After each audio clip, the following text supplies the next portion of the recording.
الشيطان الرجيم بسم الله الرحمن الرحيم وإنك لتلقى القرآن من لدن حكيم عليم إذ قال موسى لأهله إني آنست نارا سآتيكم منها بخبر أو آتيكم بشهاب قبس لعلكم تصطادون فلما جاءها نودي أن بورك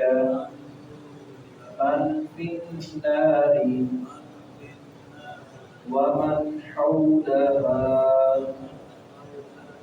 وسبحان الله رب العالمين يا موسى إنه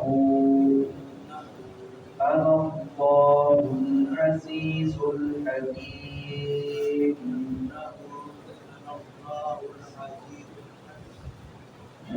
سورۃ النمل کی چند آیات ہم نے کل پڑھی تھی۔ اللہ رب العزت نے اپنی کتاب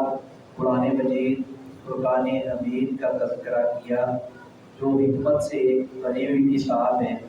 اور یہ کتاب اللہ رب العزت کی طرف سے رسول رحمت صلی اللہ علیہ وسلم کو عطا کی گئی، جس کا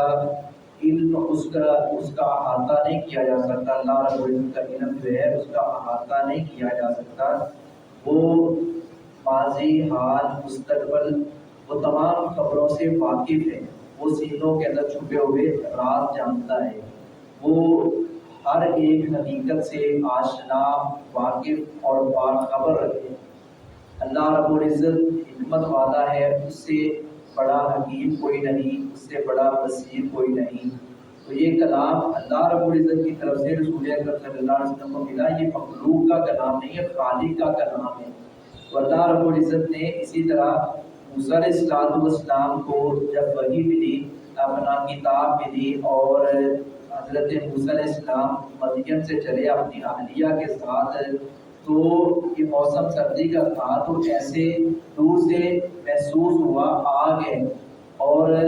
آگ تاپنے کے لیے آگے بڑھے، تو وہاں اللہ رب العزت کے نور اور اس کی تجلی برس رہی تھی۔ وہاں گئے تو اللہ رب العزت نے کوئی دور پر حضرت موسیٰ علیہ السلام کو یہ نبوت سے سرفراز فرمایا اور ان کی طرف وحی کی۔ حضرت موسیٰ علیہ السلام کلیم اللہ بنے۔ حضرت موسیٰ علیہ السلام فرعون کے گھر میں پرورش پانے والے، اور اسی طرح 10 سال بکریاں چروائیں، اور پھر موسیٰ علیہ السلام کو جو اللہ رب العزت نے معجزات سے سرفراز فرمایا، اور اسی طرح حضرت موسیٰ علیہ السلام کو دیگر خوبیوں سے، اوصاف سے نوازا۔ تو یہ انعامات ہیں اللہ رب العزت نے یہ تمام انبیاء اور رسول جو آئے، انبیاء جتنے بھی آئے ہیں، رسول جتنے بھی آئے ہیں، ان کو جو احکامات دیے گئے ہیں، اقوام عالم جو ان کی ماتحت اقوام تھی، ان کے لیے لازم تھا، جیسا کہ آج ہمارے لیے لازم ہے کہ ہم اس شریعت کو مانیں جو شریعت رسول اللہ صلی اللہ علیہ وسلم لے کر آئے۔ پہلی شریعتوں پر ہمارا ایمان و یقین ہے، لیکن عمل کے اعتبار سے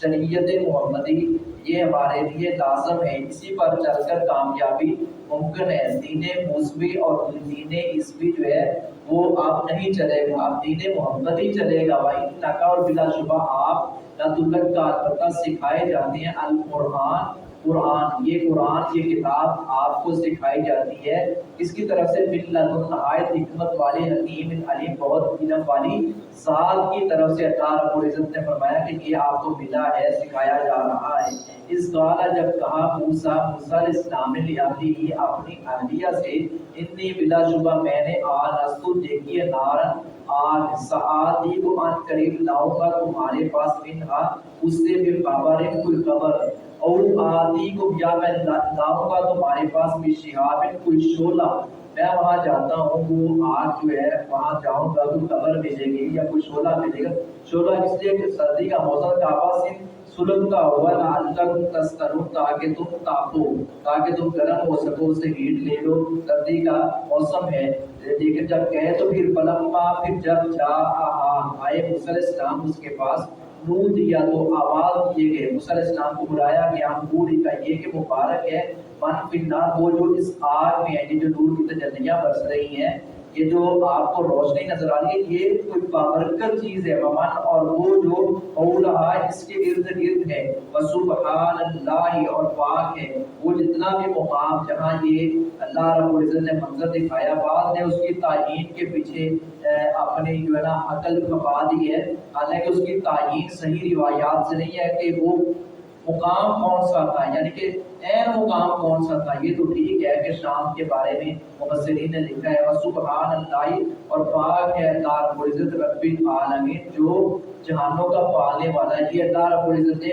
مقام کو، کیونکہ لوگ جو ہیں وہ شرک و بدعات اور خرافات کے پیچھے دوڑ پڑتے ہیں، یہاں تو یہ ہوتا ہے وہ جی نبی صلی اللہ علیہ وسلم کے پیر لگے ہیں، آپ کے قدم مبارک لگے، ساری دنیا تو ٹک دی گئی ہے کہ قدم جا کے دیکھیں یہ رسول اللہ صلی اللہ علیہ وسلم کے قدم لگے ہیں۔ یہ تو جھوٹی قبروں کے پیچھے لوگ بھاگتے ہیں۔ حضرت عمر فاروق رضی اللہ تعالیٰ عنہ نے ایسے ہی وہ درخت نہیں کٹوا دیا تھا جہاں بیٹھ کر بیعت ہوئی تھی، اصحاب رسول نے بیعت کی تھی، اس لیے کہ یہ لوگ کہیں شرک و بدعات کی طرف چل نہ پڑے اور اس درخت کو متبرک سمجھ کر اس کے آگے جھکنا اور اس کے آگے اپنا لیٹنا نہ شروع کر دیں اور اس کو ادھر سمجھنا شروع کر دیں کہ پتہ نہیں یہاں سے ہمیں کیا کچھ ملے گا۔ فرمایا کہ وسبحان اللہ پاک ہے اللہ رب العزت رب العالمین جو جہانوں کا پالنے والا ہے۔ یا موسیٰ اے موسیٰ انہ بلا شبہ انا میں ہی ہوں اللہ واللہ رب العزت العزیز نہایت غالب الحکیم خوب حکمت والا وما علیہ